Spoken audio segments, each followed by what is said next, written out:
You're official, you're Mayor of Fremantle, yeah? Yes, Hannah Fitzhardinge, Mayor of Fremantle. Sunglasses off would be better. Western Australia. I have the glasses on. Aviator is a male-specific term from the Latin. Aviatrix. Aviatrix, 100%. Yeah, you're onto it. And we are flying. We're up. Oh, this is so cool. Oh, yeah. Oh, yeah. Great way to work out who's got a swimming pool, isn't it? Yeah. Oh, it's a different world up here. It's an interesting view. See a bunch of stuff. Not as much rooftop solar as I'd want to see. Right. Well, welcome, dear watchers, dear listeners. Today in the plane, very exciting stuff. We have Hannah Fitzhardinge, local mayor of Fremantle. Do they give you a cool hat or something? Do you get a mayor's hat? I get chains.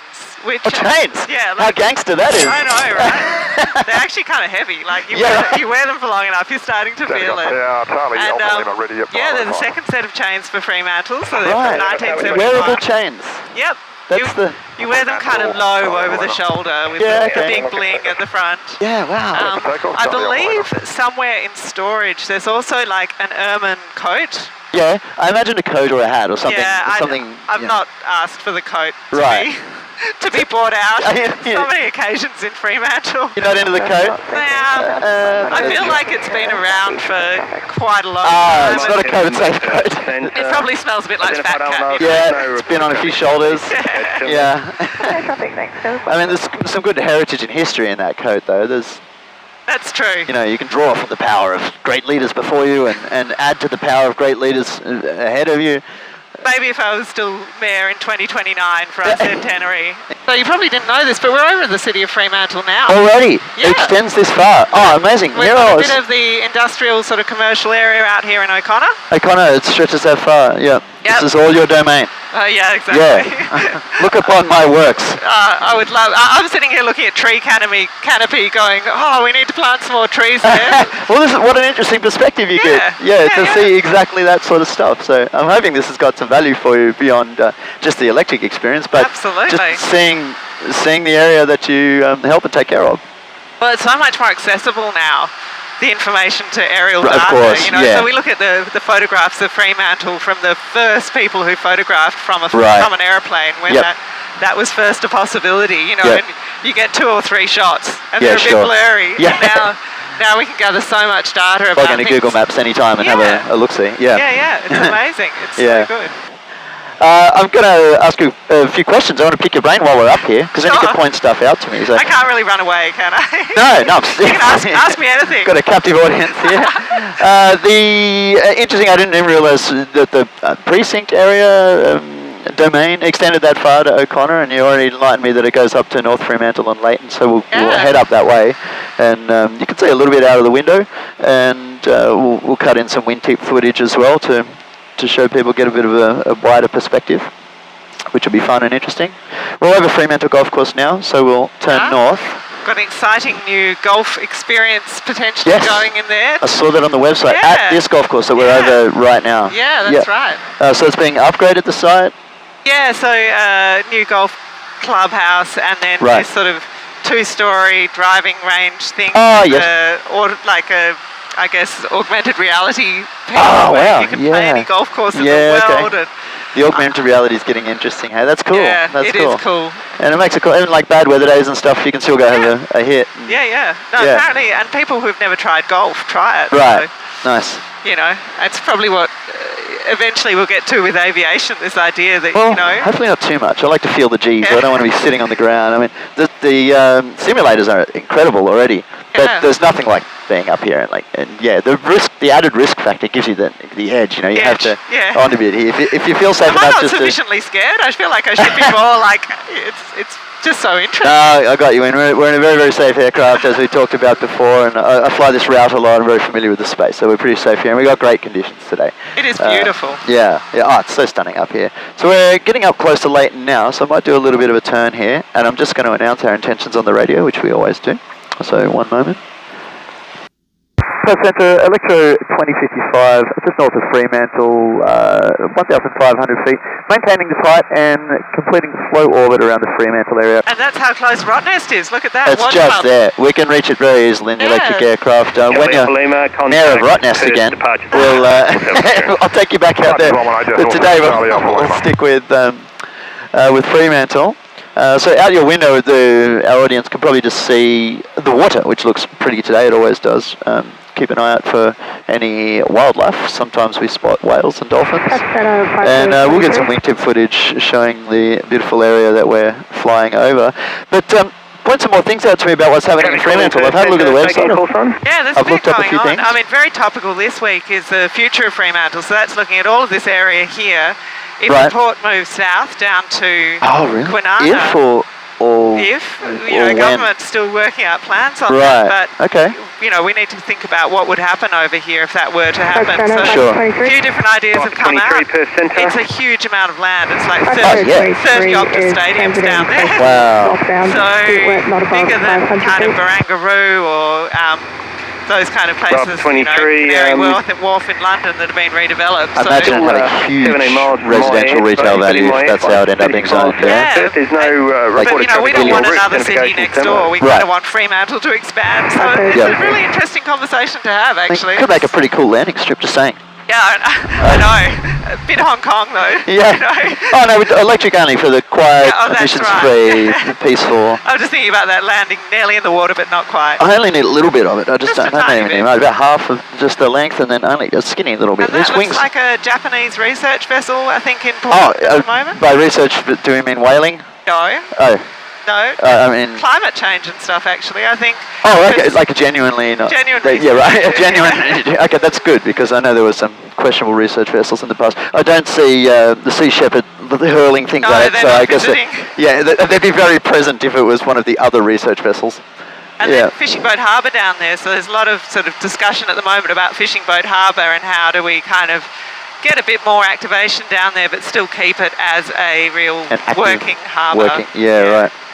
So, speaking of the harbour, we'll fly around the perimeter here and then come back around the sort of Fremantle City area. And get a little bit of a close-up view. Centre cleared to Albany via Solis flight planned route, Konig for departure. So the harbour's getting some cool things. Tell me a bit about you in the role. How long have you been in your current position as mayor? I was elected 2 years ago after being on council since 2016, so quite a while on council before that. It's 2 years is an interesting thing. It's a 4-year term, so you can't help but be a little bit like impatient. Sure. 2 years in, I'm like, right, what are we achieving? What's going on? What's happening on the ground? But also, it takes a while to settle into the role and to really work out how to, get things done, sort of listen enough, be connected enough. We've done some big things like Strategic Community Plan, which is a big consultation with the community about what their priorities are. So that's kind of given us some marching orders, I would sort of think of it that way. And the big issues in Freo, which are things like gentrification. Sure. Honestly, that's a really big issue for us, is the affordability for people to live in Freo. Yeah. So also looking out the window, I'm like, oh, there's that land development site, and there's that other land development site, and when can we start getting some affordable housing on some of these? Really, some of these new broken ground. Yeah, absolutely. Because younger people who are growing up in Fremantle look around at the moment and are like, I really don't know that I'm ever going to be able to afford to live here. To buy here or to permanently live here. Yep. And there's not much rental stock, and there's not. Yeah. So, it's a big issue. I'm always quite interested, as you might imagine, in the electrification of any area and region, suburb, city centre. There's a lot happening. I used a charger on the Esplanade the other day. You didn't, maybe. Well, actually, I ended up that I didn't, but I wanted to, and I hope that I can again in the future. So there's teething problems with some of the new infrastructure, right? It's tricky. But it's happening. There's good change. Is there a lot of initiatives for electrification? We're getting there. So it's a really interesting thing, and I drive an electric car as well, and it's one of those things where, we're sort of trying to fit in new technology in a really old environment. So, the poles and wires are old. There's, a lot of old in town. And, I mean, even for home charging, it's a real challenge if you don't have a driveway. Of course, a whole lot of places. So there's a lot of street parking that people are having that challenge. It's not really going to work if we're all kind of dragging we're going to have power cords over the street, right? Exactly. We'll have to start making footpaths that have cable channels in them. Exactly. Exactly. Or power pole. The light poles, street lights that have outlets, charging points or something. Outlet. Yeah. So we are. Hey, let's do a selfie with the city in the background when we come around the tip here, the point a little bit. My phone's busy, but we can get a selfie on yours with a bit of city in the background. Classic. Classic. Excellent. And even the on-street charging, we don't have the capacity in the system. Sure. So technology is going to have to come to the rescue. Well, a lot of what we're working on in my business and the businesses I work closely with is grids are limited and they're not ready for this changeover. And I mean, the same thing happened 100 years ago when all of a sudden a fuel delivery system had to come in. Yeah. It only took 10 years to go from horse and cart to cars, and there was no way to distribute the energy used, which was liquid fuel. And hay and horse shit distribution networks had to wrap up, and fuel distribution networks had to ramp up in a very short amount of time. And that's what's happening now. We have to ramp up our energy delivery systems. But a good way people can do it is self-managing. They can go not off-grid, but grid-tied, collect and store their own energy and deliver it into their own needs. Fair enough. Well, the camera got a little bit hot there and we might have lost some footage, so we're back on the ground now. Missed the landing, sorry about that. But the... it was a very good landing. Thank you. I thought so. I mean, we could just make that up, but it could have been awful. Totally. We might have bounced all the way down, but what the camera doesn't see, the audience doesn't know. Yeah. No, I think it was okay. I give it a 8 out of 10. Oh, okay. Yeah. I was going 10 out of 10, but I'll downgrade my response now. Things you might have missed, asked a few important questions to Hannah, which was, what is next? What's next for Hannah, and what's next for the city of Fremantle? So I'm halfway through my term. So I've done 2 years. I've got 2 years to go. So right.